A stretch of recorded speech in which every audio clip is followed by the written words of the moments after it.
Berikut adalah latar belakang penelitian ini. Daerah aliran sungai atau disingkat dengan DAS, suatu wilayah penting yang dibatasi oleh topografi, merupakan suatu kawasan yang harus dikelola secara terintegrasi antara hulu dan hilir. Pertama, DAS perlu dikelola untuk keberlanjutan ekosistemnya, sehingga dapat dimanfaatkan sumber daya alamnya secara terus-menerus. Kedua, DAS Krung Aceh dengan sungai utamanya adalah Krung Aceh, memiliki luas 174.785 hektar. Bagian hulu Krung Aceh terdapat di kawasan Janto. Bagian tengah Krung Aceh terdapat di Kuta Cot Gli dan kawasan hilirnya terdapat di sub DAS Krung Jru yang bermuara di kota Banda Aceh. Secara geografis DAS Krung Aceh terletak pada 5 derajat 3 menit 41 detik, 5 derajat 38 menit 10 detik lintang utara dan 95 derajat 11 menit 41 detik, 95 derajat 49 menit 46 detik bujur timur. Secara administratif, DAS Krung Aceh berada di 4 kabupaten kota di Provinsi Aceh yang meliputi Kabupaten Aceh Jaya, Kabupaten Pidi, Kabupaten Aceh Besar, dan Kota Banda Aceh. Bagian hulu DAS Krung Aceh saat ini telah terjadi alih fungsi lahan hutan menjadi penggunaan lainnya. Akibatnya terjadinya longsor dan banjir di daerah hilir yang berkaitan erat dengan perubahan tata guna lahan pada bagian hulu tersebut.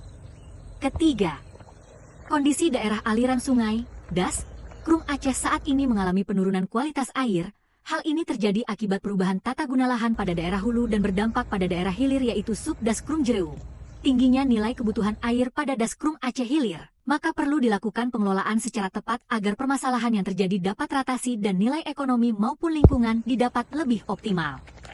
Keempat, berdasarkan Surat Keputusan Menteri Kehutanan Republik Indonesia Nomor SK 328, Menhut 2, 2009. DAS Krung Aceh ditetapkan sebagai DAS Prioritas I untuk dilakukan upaya penanganan terhadap permasalahan erosi, sedimentasi, peningkatan penduduk, dan konservasi hutan lindung. Kemudian, tujuan pada penelitian ini ialah untuk: yang pertama, menyusun struktur spasial lanskap sub DAS Krung Jru dan tipe lanskap. Yang kedua, inventarisasi biofisik, sosial, budaya, dan ekonomi masyarakat. Yang ketiga, pemilihan jenis tanaman yang cocok untuk pemulihan lanskap sub DAS Krung Jru.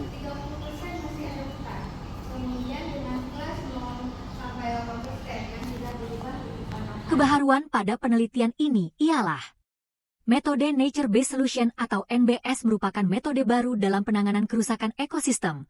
Namun belum ada penelitian yang mengkombinasi metode NBS dengan agroforestry. Pada sub DAS Krung Jru, metode ini digunakan untuk pemulihan pola penggunaan lahan yang efektif dan berkelanjutan, sehingga mampu meningkatkan ekonomi masyarakat tanpa merusak lingkungan.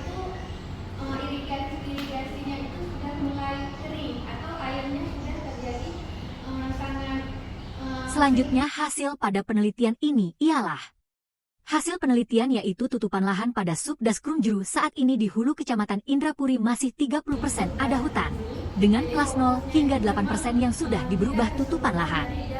Untuk Kecamatan Aceh Besar sebahagian wilayah masih ada hutan, sekitar 15%, selebihnya sudah berubah menjadi perumahan dan perkotaan.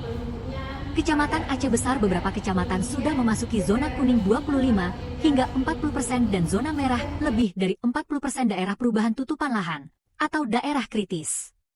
Hampir 60% wilayah sub DAS Krung Jru saat ini didominasi oleh wilayah hutan lahan kering sekunder, 30% perumahan dan 10% hutan lindung, hutan primer, pertanian lahan basah, pertanian lahan kering, savana.